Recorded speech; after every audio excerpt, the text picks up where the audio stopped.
Yes, it is in the sideboard, along with Terminus, which I hope is going to be useful because it is in my sideboard. So it is time to get into the deck tech. So let me just throw these over here. So, American Mentor. As you know, Miracles is really one of the stronger lists in Legacy over a long period of time, let's say. Because right now, the builds of Miracles are a little all over the place. There's running, still some run 4 Terminus, some are like turning to Supreme Verdict while only running like 3 Terminus. But the deck is still kind of like a blue-white control, Swords to Plowshares, Snapcaster Mage, Monastery Mentor sort of build. But I think that it's a little clunky, although it's definitely good. I mean, Jace the Mind Sculptor is a great card. Obviously, Snapcaster Mage is incredible, and as you can see, this list is actually very, very similar to a Jeskai, blue-white mentor list. Now, this is definitely much closer to the newer builds of Mentor because, of course, the newer builds of Miracles because Sensei's Divining Top is banned. Now, the key difference between this list and a Miracles list would be I'm not running any Miracles in the main deck at all. There's no Terminus. You can see there's a Terminus in the board, but we'll get to that later. In this build, I'm focusing much more on Monastery Mentor. This is a much more aggressive build. It's much more themed around tempo, less wiping the board. You'll notice there's two. Well, this is like a pseudo board wiper because it also blows up non-creatures. And yeah, I mean, it just doesn't blow up lands essentially. You just pick the color, or excuse me, pick the colors. It goes through 0, 1, 2, 3. So it's useful for blowing up Mox. It's good for blowing up Deathrite Shaman, Dark Confidant for 2, Liliana the Veil for 3. It's just good. Blows up True Name Nemesis for 3. And Kozilek's Return, there's a lot of D&T decks, shuts down their whole board. I kind of wanted a board wiper that wasn't Terminus, that was instant speed, because I don't have Portent. And Portent sort of like makes Terminus so much better in the Miracles lists. But I kind of wanted something like Preordain to go off with Mentor because it draws a card this turn. And that's going to be the key difference between my build and sort of a regular Miracles build because this is basically a Miracles deck. I mean, it's very, very similar. But there are less lands, less Jace the Mind Sculptor, more Mentors, and different cantrips. Although it does have Brainstorm, does have Ponder, it's running Preordained just to sort of smooth out your draws, to make it easier to go off with your Mentor, because as you can see, it's very centered around Mentor. There are Days. Days is nice for when you play your turn 3 Mentor, counter Magic backup. Force of Will is the same thing. It's also a very defensive spell. Force is great against all those broken lists. Not really great in the fair matchup. Flusterstorm is really good at defending Monastery Mentor. As you can imagine, you can counter Swords to Plowshares, surprisingly, with a Flusterstorm, which you won't really do with Force of Will, or you don't want to do with Force of Will or Days. But you also have alternate win cons, and Vendilion Click, and Snapcaster Mage, which are very good creatures. And you do have Karakas to bounce your Vendilion Click. So you have a lot of game against a bunch of different decks. You have a strong disruption, and you've got your counter spells. There's no hand disruption, but you do have information. There's 6 information-based cards in Vendilion Click. And Gitaxian Probes, you have a strong idea of what you're playing against usually, so you can leverage your counter spells in a really good way. Assuming you have said information. There's a chance that you don't draw an information-based card in the matchup. If so, you'll just use your counter spells normally. That's if you're going on the controlling sort of side of things. That's what I like about this list. You can go on that Turbo Mentor turn 3, just go out, play your G-Probe, keep up your Force of your Days, win the game. You could also play the slow, dirtily kind of Jeskai control that's mostly based in counter magic, and then you can just win with Jace the Mind Sculptor. You can win with a Vendilion Click, maybe one Snapcaster Mage.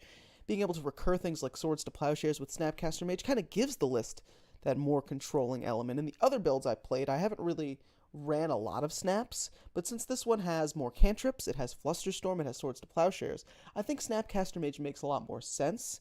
And because the Jeskai list has less disruption, you don't have Thoughtseize, you don't have Tempt to Turok, because in the black-blue builds, you get all this counter magic, and you get more disruption in terms of non-creature spells for like Cabal Therapy, but this one just has Swords to Plowshares for creatures.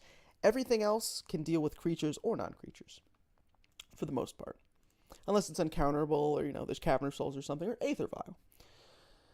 But you also have 2 other answers for creatures. I guess you can count this as an answer for creatures. You can bounce things with Jace the Mind Sculptor. So essentially, that's the deck.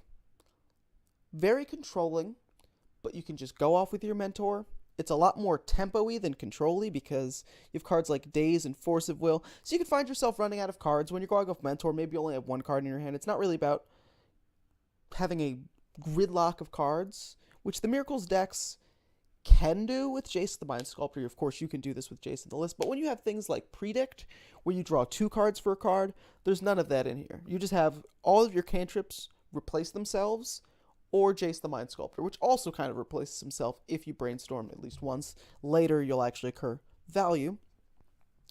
So this is less about grinding the opponent out with a big gridlock of cards, although it's very reactive, so you're going to have a couple cards in your hand if you're trying to respond to what your opponent's doing, especially because a lot of the creatures also have Flash and Snapcaster Mage and Click. But it's a lot less about locking someone out of the game, and it's all about playing one of your creatures, your Jace, and then protecting it like a tempo deck normally would.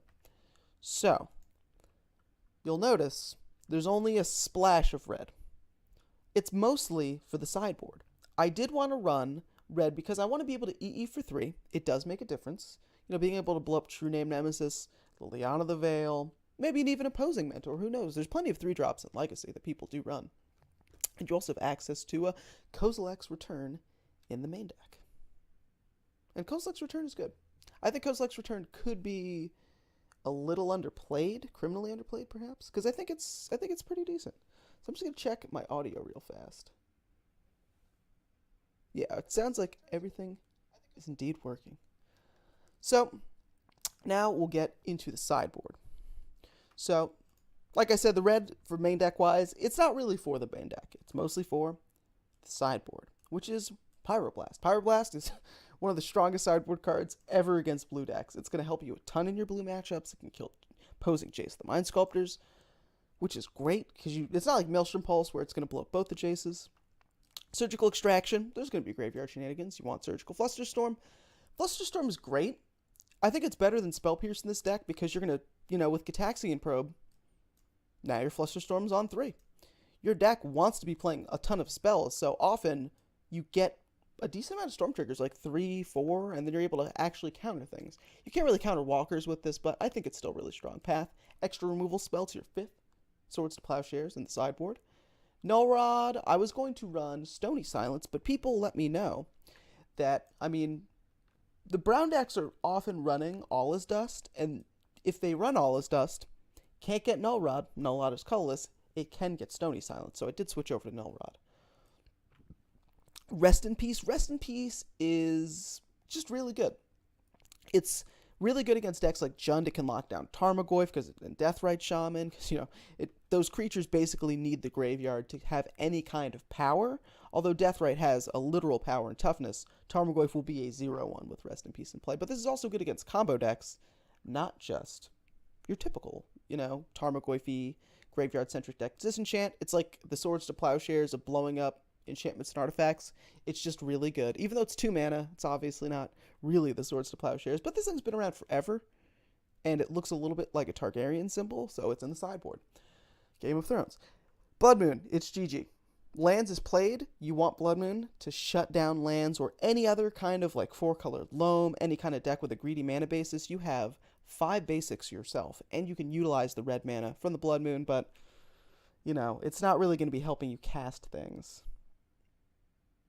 Unless it's Punishing Jund. Well, don't people only play Punishing Jund? I think Punishing Jund is the general Jund. Because I haven't seen a non-Punishing Jund list ever. Unless it was a Grim Flay or Planeswalker kind of thing. Council's Judgment, True Name Nemesis, blows up things. Well, it exiles them forever. It can get rid of anything. This is remove anything the card, which is why it's good in the sideboard. Except for lands, that is.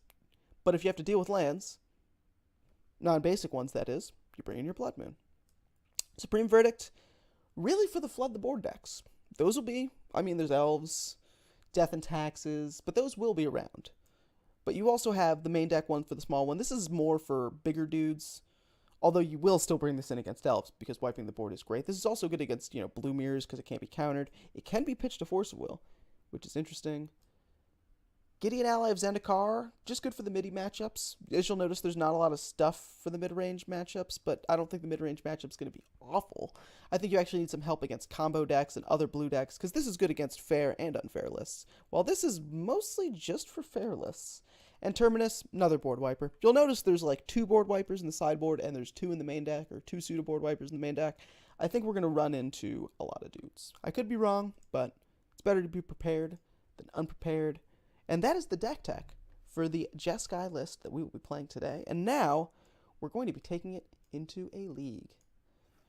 So let's see. What did I miss in chat? I did see Goblin Guy